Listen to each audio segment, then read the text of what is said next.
अध्यक्ष महोदय, मी नियोजन विभागावरती बोलतोय, पुरवणी मागण्यावरती बोलतोय। नियोजन विभागाचा एक मंत्री या सभागृहात कोणच नाही आहे, फक्त माननीय भुजबळ साहेब अन्न आणि नागरी पुरवठाबद्दल इथे बसलेत। काय सिरियसनेस आहे सरकारला? कशासाठी विरोधी पक्षाने बोलायचं? कशासाठी सदस्यांनी बोलायचं? कोण गॅलरीत आहे, कोण नेऊन घेत आहे, कोण अर्थदृश्य गॅलरीमध्ये लोन घेत आहे? का आमचा वेळ जात नाही म्हणून आम्ही विधानसभेमध्ये येतो, करोडो रुपये आपण सरकार खर्च करतं, या ठिकाणी आम्ही चर्चा करतो, आमच्या मतदारसंघातले पोटतिडकीने महाराष्ट्रातले प्रश्न मांडतो। अरे असं जर सभागृह चालणार असेल तर मी बसतो। बोलून घ्या। कुठे आहेत मंत्री? कोण नियोजन विभागाचा मंत्री आहे? कोण नियोजन विभागाचा मंत्री आहे?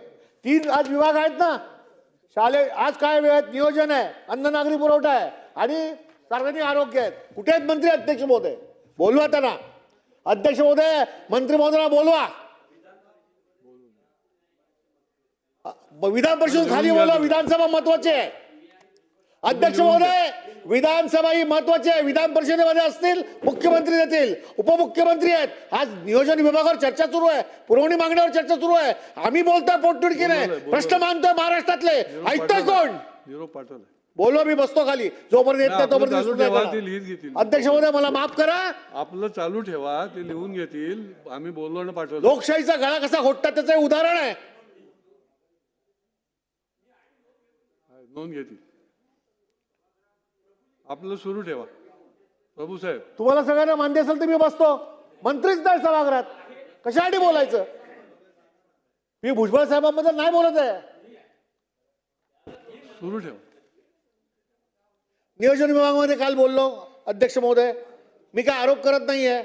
मी एवढं बोललो की रोजगार हमी योजना जी आहे त्याच्यामध्ये महात्मा गांधी राष्ट्रीय ग्रामीण रोजगार हमी योजना 100 दिवसापेक्षा अधिक दिवसात मंजुरी प्रदान करण्यासाठी 80 कोटी तरतूद आहे। आज आपण माहिती आहे की केंद्र सरकारने व्ही रामजी ही नवीन योजना आणली, रोजगार हमी योजना, आणि त्यानुसार काही त्यांनी निकष लावले। आज काय परिस्थिती आहे रोजगार हमीची? अध्यक्ष महोदय, ज्या ग्रामीण भागामध्ये 58 लाख कामगार रोजगारांची नोंद आहे त्यांना 100 दिवस काम देणं क्रमप्राप्त आहे। 3 महिने आपण हे काम देतो। आज केंद्र सरकारने सांगितलं की पहिल्यांदा की एका गावामध्ये 20 वर्क ऑर्डर दिल्या तर ही कामं होतात। कोणती कोणती कामं आहेत त्याच्यामध्ये? फलोत्पादन आहे, विहीर आहे, पाणंद रस्ते आहे आणि गुरांचे गोटे आहेत।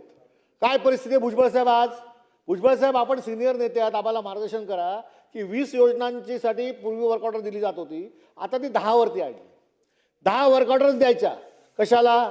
पाणंद रस्ते, गोटे आणि काय? फलोत्पादन। आता ह्या 4 लोकांना 10 वर्क ऑर्डर असतील तर गावामध्ये कामं कशी होणार? आणि काल तर केंद्र सरकारने एक सर्क्युलर काढलं। आता मी खोटं बोलत असेल तर माहिती घ्या, मी काय आरोप करत नाही, मला आरोप करण्याची माझी प्रवृत्ती नाही, पण कुठेतरी मंत्री महोदयांना सांगितलं की सर्वसामान्य रोजगाराला तिथे रोजगार मिळेल म्हणून मी पोटतिडकीने बोलतोय। काल केंद्र सरकारने एक सर्क्युलर काढले की ही योजना बंद करा, म्हणजे पूर्वी जी 10 वर्क ऑर्डर होत्या त्या पण बंद करा, आता काय देऊच नका। आता मला सांगा भुजबळ साहेब की हा महिना कोणता आहे? फेब्रुवारी, मार्च, एप्रिल, मे, काय? मार्च, एप्रिल, मे 3 महिने तर रोजगार हमी चालते। 3 महिने तर या कामगारांना आपण काम द्यायला लागतं। आता बंद केल्यामुळे काम कसं देणार? म्हणजे ते रोजगार जे आहेत, बेरोजगार जे आहेत किंवा रोजगार हमीतले कामगार जे आहेत ते उपाशी राहतील ना। आणि म्हणून या पुरवणी मागण्यावरती नियोजन विभागाचे मंत्री असते तर त्यांनी उत्तर दिलं असतं नेमकं काय करणार आहेत ते। आणि आपण लिहून घ्या आणि त्यांना सांगा की पुरवणी मागण्याचं जेव्हा उत्तर द्या तेव्हा खऱ्या अर्थाने व्ही रामजी योजनेबद्दल नेमकं आपलं काय म्हणणं आहे। काल तारांकित प्रश्न 1-2 तास चालला आहे सभागृहात। सगळ्या सदस्यांनी सांगितलं केंद्राचे पैसे नसतील तर राज्याने पैसे द्यावेत, परंतु त्या रोजगारांना 58 लाख रोजगार जे कामगार आहेत जे रोजगार हमीमध्ये त्या मजुरांना आपण त्या ठिकाणी जिवंत ठेवा, हे काम सरकार करणार आहे का?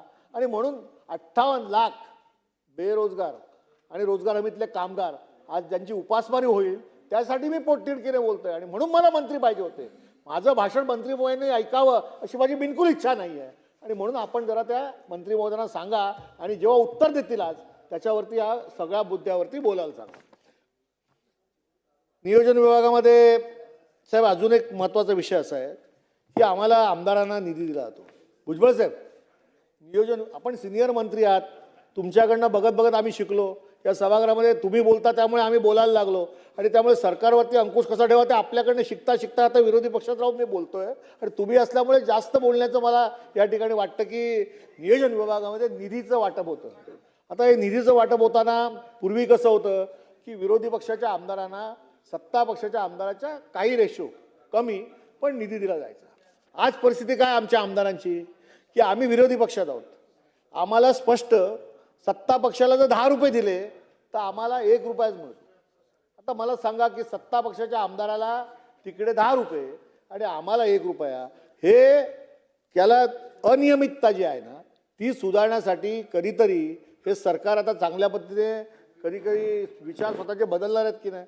आपण सगळ्यात नंबर 1 आहात, गुंतवणुकीमध्ये नंबर 1 आहे, महाराष्ट्रामध्ये सर्वाधिक योजना राबवण्यामध्ये आपला नंबर 1 आहे, आपण बाकी सगळ्या गोष्टीमध्ये महाराष्ट्र आता 1 नंबरला नेतोय आणि किमान या निधीचं वाटप जे आहे ते समान करण्यासाठी आणि सगळ्या लोकप्रतिनिधींना समान दर्जा देण्यासाठी अशा पद्धतीचा निर्णय घेण्यासाठी क्रमांक 1 वर कधी येणार हा खरा प्रश्न आहे. आणि म्हणून आमच्या विरोधी पक्षाच्या आमदारांना ज्या सेवा सुविधा देताना जे का आमचं तिकडे असणारं लोकप्रतिनिधीचं नुकसान होतं त्यासाठी या सरकारने काहीतरी डोळे उघडून हा निधी द्यावा. शेवटी असं आहे की त्या मतदारसंघातली जनता ही आपलीच आहे, आपल्याच राज्यात राहते, आम्हाला त्यांनी निवडून दिलं, आम्ही विरोधी पक्षात आहोत, पण तिकडे असणारा जो जनतेतला जो सर्वसामान्य नागरिक आहे तो सरकारला कर भरतो, महापालिकेला कर भरतो, केंद्र सरकारला इन्कम टॅक्स देतो, हे सगळं असताना त्याला मात्र कमी पैसे देता का की त्यांनी विरोधी पक्षाचा आमदार निवडून आणल्यामुळं.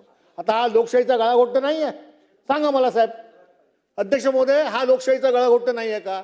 आणि म्हणून माझी विनंती एवढीच आहे सरकारला की आम्हाला निधी देखील विरोधी पक्षाच्या आमदारांना देखील सत्ता पक्ष एवढा नाही पण त्याच्या काहीतरी बरोबर जाऊन हा निधी आपल्याला विकास कामासाठी दिला तर या भागातल्या जनतेचं देखील आपण काम करू शकाल. शेवटी जनतेने काय घोडं मारलंय, त्या ठिकाणी विरोधी पक्षाच्या आमदाराला निवडून दिलं हे काय जनतेची चूक आहे का. त्याने लोकशाहीप्रमाणे मतदान केलं, लोकशाहीत त्यांना अधिकार होता, त्यांना वाटलं म्हणून त्यांना निवडून दिलं, पण त्यांनी विरोधी पक्षाच्या आमदारांना निवडून दिलं म्हणून त्यांना निधी द्यायचा नाही आणि त्यांच्या सगळ्या भागातल्या विकास योजना बंद करायच्या हे योग्य नाही. आणि म्हणून माझी विनंती अशी आहे की सरकारने याबाबत समान अशा पद्धतीच्या निधीचं वाटप करण्याच्या दृष्टीने या ठिकाणी निर्णय घ्यावा असं मला वाटतं. नियोजन विभागाला आमचे पालकमंत्री आशिष शेलार साहेब इकडे नाही आहेत. मी नियोजन विभागाची हाती बैठक होती तेव्हा एक पत्र त्यांना दिलं. मी म्हटलं की नाविन्यपूर्ण योजना आपण या ठिकाणी आणतो आणि या नाविन्यपूर्ण योजनेमध्ये उज्ज्वल साहेब मी काय चुकतो असेल तर मला मार्गदर्शन करा साहेब. हे आता असं आहे ना साहेब, तुमच्यासारखा सिनियर माणूस बसला आणि तुम्ही म्हणालात की चालू ठेवा म्हणून मी आता आपला आदर ठेवून आणि अध्यक्षांचा आदर ठेवून बोलतोय. अध्यक्ष महोदय अजून मंत्री आले नाहीत, अजून एका विषयावर मला बोलायचं आहे, त्या पुढच्या विभागात मी बोलू की बसू आपण मला मार्गदर्शन करा. तुम्ही बोला, मंत्र्यांना बोलवा ना.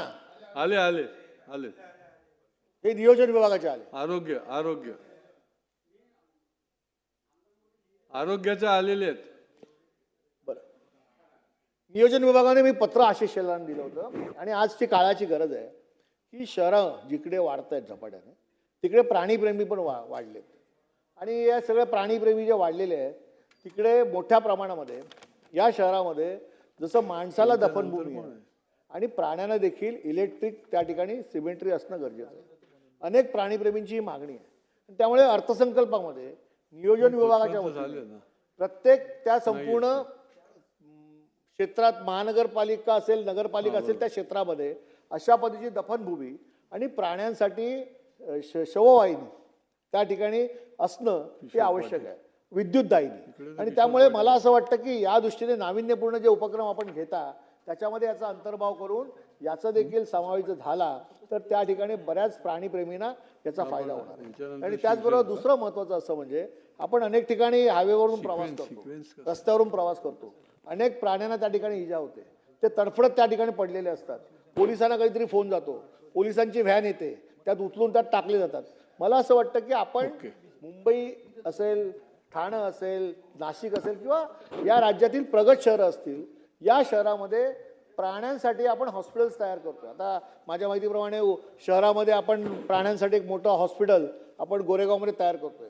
त्याच्याकडे डॉक्टर असतील, सिस्टर असतील, आणखी उपचार करणारे असतील तर एक व्हॅन प्राण्यांच्या या अशा पद्धतीचे अपघात होतात त्यांना उचलून त्यांच्यावरती उपचार करण्यासाठी शहरी भागामध्ये डॉक्टरांसहित जर उपलब्ध करून दिले तर या ॲक्सिडेंटमुळे तडफडून जे प्राणी रस्त्यावरती पडतात त्यांना कुठेतरी त्या ठिकाणी तात्काळ उपचार होतील, त्यांना तिकडनं उचललं जाईल आणि इस्पितळापर्यंत नेलं जाईल आणि त्यांचा जीव वाचेल. म्हणून एक नाविन्यपूर्ण योजना या नियोजन विभागाने येणाऱ्या काळामध्ये करणं आवश्यक आहे, त्याची आपण नोंद घ्यावी असं मला वाटतं.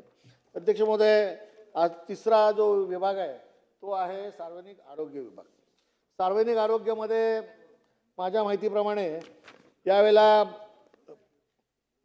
बाब क्रमांक 124 पृष्ठ क्रमांक 90 वरती राज्यातील विविध आरोग्य विभागात कंत्राटी सेवा यासाठी 6,000 कोटी रुपये ची पुरवणी मागणीमध्ये तरतूद आहे. भुजबळ साहेब, माझी विनंती एवढीच आहे की 6,000 कोटीची तरतूद आपण मागताय, हे सदन आणि आपल्याकडे असणारं संख्याबळ आहे त्यामुळे पुरवणी मागणी मंजूर होईल. पण मला एवढंच म्हणायचं आहे की राज्यातील विविध आरोग्य विभागात वैद्यकीय वस्तू खरेदी आणि प्राधिकरणामार्फत औषध व औषध साहित्य हे जे त्या ठिकाणी दिलं जातं ते देखील अपुऱ्या प्रमाणात आहे. आणि मग माझं स्पष्ट असं म्हणणं आहे की आरोग्याचं खाजगीकरण आणि कंत्राटीकरण हे यामुळे शासनाची आरोग्य सेवा जी आहे त्याला कुठेतरी एका मोठा विळखा त्या निमित्ताने पडतोय.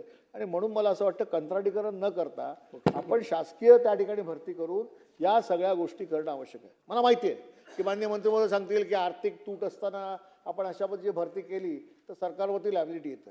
पण खऱ्या अर्थाने मला असं वाटतं की कायमस्वरूपी डॉक्टर आणि परिचारिका त्या ठिकाणी नसतील तर मला कंत्राटी सेवेत अशा पद्धतीचे डॉक्टर्स आणि नर्स घेऊन कोट्यावधी रुपयाचा खर्च करणं, त्यामुळे आरोग्य सेवेचा दर्जा हा खऱ्या अर्थाने सुधारणार नाही. कारण कॉन्ट्रॅक्ट पद्धतीने ज्या ठिकाणी सेवा दिली जाते त्यावरती बऱ्याच गोष्टीचं नियोजनामध्ये अभाव असतो आणि त्यामुळे ही आरोग्य सेवा लोकांना मिळत नाही. त्यामुळे किमान डॉक्टर आणि नर्सेस या तरी आपल्या शासनाच्या वतीने आरोग्य सेवेबद्दलची भरती केली तर अनेक गोष्टी आपल्याला करता येतात. ठीक आहे ना, कॉन्ट्रॅक्ट पद्धतीवरती आपण मजदूर घ्या, वॉर्डबॉय घ्या किंवा बाकी ज्या काही सर्व्हिसेस असतात त्यासाठी घ्या, पण डॉक्टर्स आणि नर्सेस या तरी महानगरपालिकेच्या सेवेतल्या असल्या की त्यांच्यावरती जबाबदारी आपल्याला टाकता येते. दुसरं असं आहे की सार्वजनिक आरोग्यामध्ये आपल्याला माहिती असेल की दुर्गम भागामध्ये मेळघाट असेल तर बालमृत्यू आणि माता मृत्यूचं प्रमाण मोठ्या प्रमाणात आहे आणि हे रोखण्यासाठी सरकार विविध उपाययोजना करतं.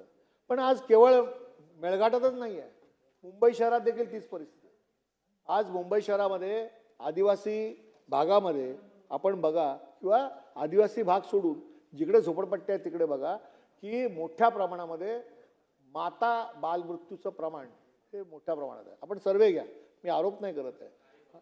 नाही, आरे कॉलनी कशाला, अख्ख्या मुंबईचा सर्वे जो टाटा रिसर्चने आत्ता आणला त्याच्यामध्ये मुंबई शहरामध्ये देखील बालमृत्यू आणि माता बालमृत्यूचं प्रमाण हे वाढलेलं आहे. ही जर या मुंबई शहराची परिस्थिती असेल तर इतर शहरामध्ये पण तीच परिस्थिती आहे. त्यामुळे मेळघाटमध्ये जर आपण या गोष्टी करतो आहोत पण त्या दृष्टीने अख्ख्या संपूर्ण महाराष्ट्रामध्ये शहर आणि ग्रामीण भागामध्ये देखील या दृष्टीने सर्वे करून बालकांचा मृत्यू आणि माता बालक यांचा मृत्यू रोखण्यासाठी आपल्याला एक मोठी मोहीम, जशी कर्करोगाच्या निदानासंबंधी राज्यव्यापी मोहीम तुम्ही घेतलीत ना, तशी एक मोठी मोहीम आरोग्य विभागामार्फत घ्यावी लागेल. कारण ही काळाची गरज आहे. सुदृढ बालकं आणि माता सुदृढ असणं ही या काळाची गरज आहे. भविष्यात तो एक मोठा या देशाचा युवक होणार आहे. त्याचं आरोग्य जर चांगलं असेल तर तो चांगल्या पद्धतीने शरीरयष्टी ठेवून भविष्यामध्ये काम करणार आहे. आणि म्हणून जन्मता त्याची काळजी घेणे किंवा जन्मापूर्वी त्या मातेची काळजी घेणे हे सरकारचं कर्तव्य आहे. आणि त्यासाठी माझी विनंती अशी आहे की आपण या संबंधी एक फार मोठा ड्राईव्ह हा त्या महाराष्ट्रामध्ये घ्या. त्याच्यामध्ये आपल्याला त्रुटी आढळतील. त्या त्रुटी जर मी बोलतोय खोटं असेल तर तुम्ही त्या त्रुटीमध्ये जो अहवाल येईल त्यानुसार कारवाई करा. आणि मला असं वाटतं की सार्वजनिक आरोग्यामार्फत ही कारवाई करा. बऱ्याच राज्याच्या इस्पितळामध्ये आज डॉक्टर्स नाही आहेत, तिकडे नर्सेस नाही आहेत, ही परिस्थिती आहे. औषधं नाही आहेत, ही सत्य परिस्थिती आहे. औषधाचं वितरण होत नाही आहे, ही सत्य परिस्थिती आहे. लाखो मैल दौडून लोक येतात आरोग्य सेवेसाठी तालुक्याच्या ठिकाणी आणि तालुक्याच्या ठिकाणी असणाऱ्या इस्पितळामध्ये देखील सार्वजनिक आरोग्य व्यवस्था कोलबेडलेली आहे. लोकांना याचा फायदा होत नाही. खाजगी डॉक्टरांकडे जाऊ शकत नाही, तेवढं त्यांच्याकडे अर्थनियोजन नसतं. आणि त्यामुळे मला असं वाटतं की या दृष्टीने सरकारने प्रयत्न करावा. अध्यक्ष महोदय, या ठिकाणी मी सार्वजनिक आरोग्य, नियोजन विभाग आणि अन्न नागरी पुरवठा या 3 विषयावरती जे काय मुद्दे सरकारसमोर आपल्या माध्यमातून मांडले, उत्तर देत असताना माननीय मंत्री महोदयांनी या 3 विषयावरती मी मांडलेल्या मुद्द्यावरती उत्तर द्यावं, सकारात्मक असावं. आणि भुजबळ साहेब, पुन्हा एकदा आपल्याला विनंती आहे की तो तुकडा तांदूळ जो कुठे जातो आणि त्याच्यावर पॉलिश होऊन जे काय होतंय त्याची चौकशी करा आणि शिवभोजनचे पैसे तात्काळ आपण रिलीज करा आणि नियोजन विभागामध्ये आमदारांना समान निधी द्या. आणि एवढंच सांगतो, आरोग्य विभाग तात्काळ बालमृत्यूचं प्रमाण थांबवण्यासाठी एक ड्राईव्ह महाराष्ट्रामध्ये घ्या, एवढी माझी आपल्याला विनंती आहे. धन्यवाद. बुर्जी काका पटेल. महोदय,